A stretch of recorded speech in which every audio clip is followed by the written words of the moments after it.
Hello bachcho, let's read the question. The question says a plain electromagnetic wave with wavelength 5 meter travels in vacuum in the positive direction of an x-axis.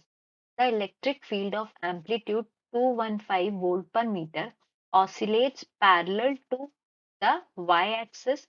What are the part A frequency, part B angular frequency, part C angular wave number of the wave, part D what is the amplitude of the magnetic field component, part E parallel to which axis does the magnetic field oscillate, part F what is the time average rate of energy flow in watts per square meter associated with this wave. The wave uniformly illuminates a surface area of 2 meters square. If the surface totally absorbs the wave, what are g, the rate at which momentum is transferred to the surface, h, the radiation pressure of the surface. तो इस question में हमें ये बोला गया है कि हमारे पास एक प्लेन इलेक्ट्रोमैग्नेटिक वेव है जो कि एक्स डायरेक्शन एक्स एक्सिस के डायरेक्शन में प्रोपोगेट कर रही है। तो अगर इसको हम थ्री डायमेंशनल में समझे और इसमें बोला गया है कि हमारा जो इलेक्ट्रिक फील्ड है वो parallel to Y axis oscillate कर रहा है। तो अगर हम ईएमएफ इलेक्ट्रोमैग्नेटिक वेव बनाते हैं तो ये होता है electromagnetic wave is combination of electric field and magnetic field. ठीक है, तो अगर ये हमारी इलेक्ट्रिक फील्ड है जो कि किस उसमें ऑसिलेट कर रही है, parallel to Y axis oscillate कर रही है, और हमारा फिर इसमें मैग्नेटिक फील्ड क्या होगी, वो म्यूचुअली परपेंडिकुलर होगी किसके, डायरेक्शन ऑफ इलेक्ट्रिक फील्ड के भी और प्रोपोगेशन के डायरेक्शन के भी। तो ये कुछ इस तरीके से अगर हम इसको डायग्राम से सपोर्ट करें तो ये कुछ ऐसा होगा, और ये किस डायरेक्शन में होगा, ये जेड एक्सिस के पैरेलल में होगा क्योंकि हमारा जो वेव है वो किस डायरेक्शन में है, एक्स एक्सिस के डायरेक्शन में ट्रैवल कर रही है। ये अगर हमारा अब हमारे को डिफरेंट डिफरेंट पैरामीटर दिए हुए हैं। वेवलेंथ कितना दिया हुआ है, 5 मीटर दिया है इलेक्ट्रोमैग्नेटिक वेव का, और हमें ये जो इलेक्ट्रिक फील्ड है उसका एम्पलीट्यूड कितना दिया हुआ है, ये एम्पलीट्यूड हमें दिया हुआ है 215 वोल्ट पर मीटर। अब हमें डिफरेंट पैरामीटर्स निकालने हैं। तो सबसे पहले इन पार्ट ए हमें क्या निकालना है, फ्रीक्वेंसी। सो फ्रीक्वेंसी क्या होती है, the relation between frequency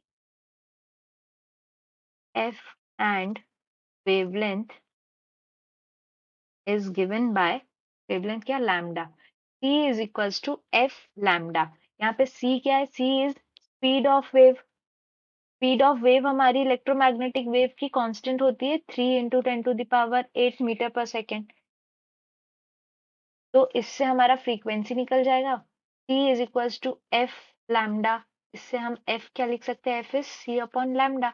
c कितना हो गया हमारा, 3 इंटू 10⁸। लैम्डा यानी वेवलेंथ, वेवलेंथ कितनी दी हुई है, 5 मीटर्स।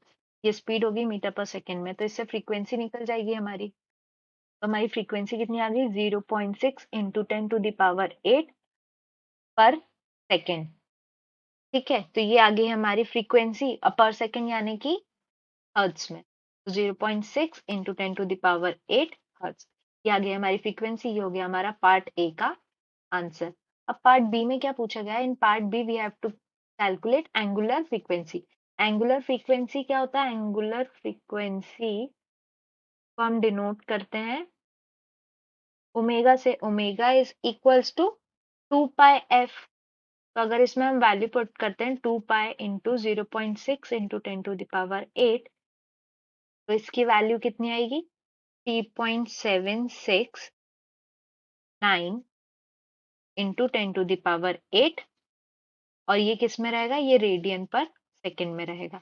ये आ गई हमारी एंगुलर फ्रीक्वेंसी। अब पार्ट सी में क्या पूछा गया है, हमारा एंगुलर वेव नंबर। तो एंगुलर वेव नंबर क्या होता है, एंगुलर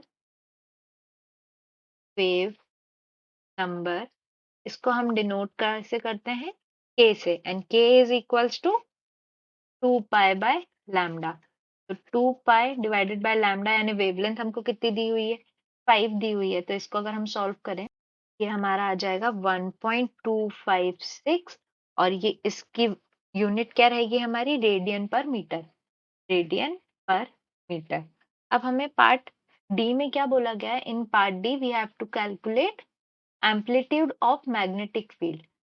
तो इन पार्ट डी एम्पलीट्यूड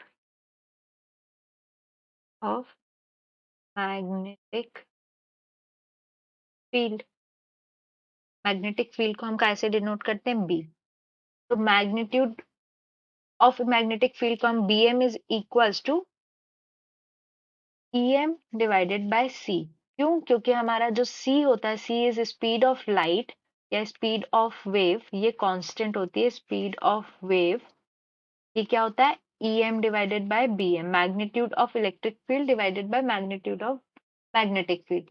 तो इससे अगर हम bm निकालते हैं, bm क्या हो जाए, em हमको कितना दिया हुआ था, 215 वोल्ट पर मीटर, और c कितना होता है हमारा, 3 × 10⁸ मीटर पर सेकेंड की वैल्यू क्या आ जाएगी, दिस इज 71.67 × 10⁻⁻8।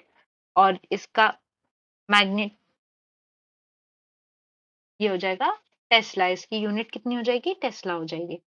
अब एम्पलीट्यूड भी निकल गया, अब डायरेक्शन।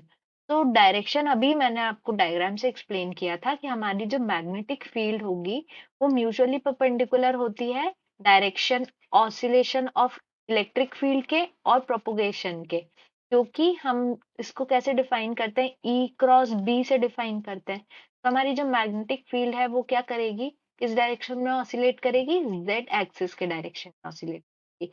तो from this we can write, part E है ये,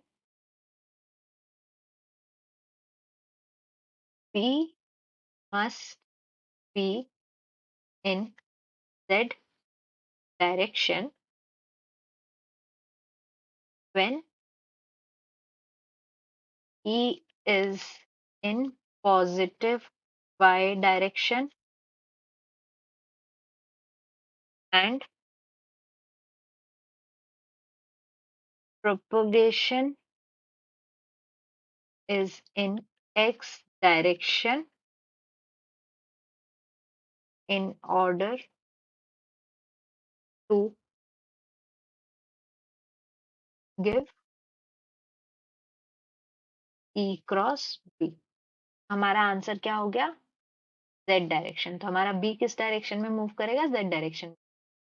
अब पार्ट F में क्या पूछा गया है, इन part F we have to tell what is the time average rate of energy flow in watts per square meter। Time average rate of energy क्या कहलाता है, this is time average rate of energy को ही हम क्या बोलते हैं, intensity of wave. और इसका फॉर्मूला होता है I is equals to em square divided by 2 mu naught T. यहाँ पर हमारा E की वैल्यू कितनी है, 215, ये हो गया square divided by 2 into mu naught क्या होता है हमारा, 4 पाई इंटू 10⁻⁻7 हेनरी पर मीटर, और C क्या होता है हमारा, 3 × 10⁸ मीटर पर सेकेंड। अब इसको हम सॉल्व कर लेते हैं, ये वैल्यू आएगी 61.3 वॉट पर मीटर स्क्वायर। यह हो गया हमारा answer for part F.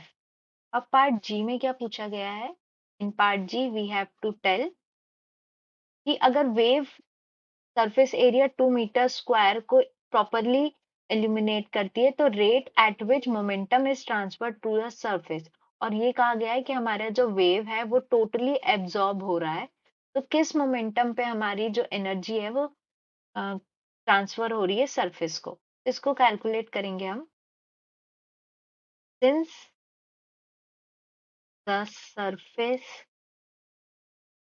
is absorbing the wave completely या perfectly, the rate per unit area with which momentum is delivered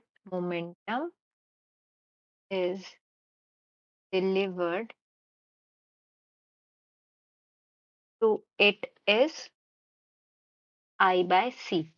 तो हमारा जो rate of momentum dp by dt होगा वो क्या हो जाएगा, आई सी इंटू ए, क्योंकि हमको यहाँ पे ये पर यूनिट एरिया था, तो यहाँ पे अगर हम टोटल निकाले तो ये कितना हो जाएगा।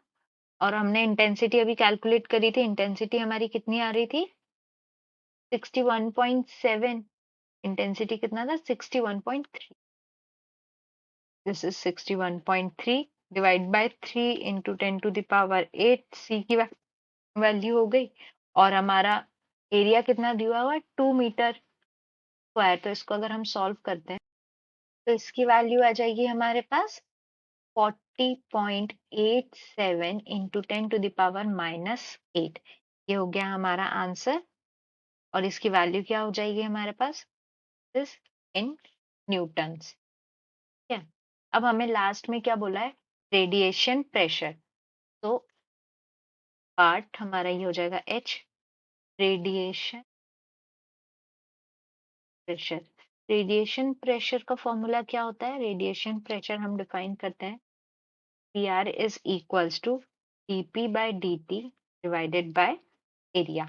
dp by dt अभी हमने कैलकुलेट किया था 40.87 इंटू 10⁻⁻8 डिवाइडेड बाय एरिया कितना था हमारा, 2 मीटर स्क्वायर, ये न्यूटन में है। तो इसकी वैल्यू आ जाएगी 20.436 into 10⁻⁻8 newton per metre square. ये हो गया answer for part H. I hope you understood the whole question. Best of luck.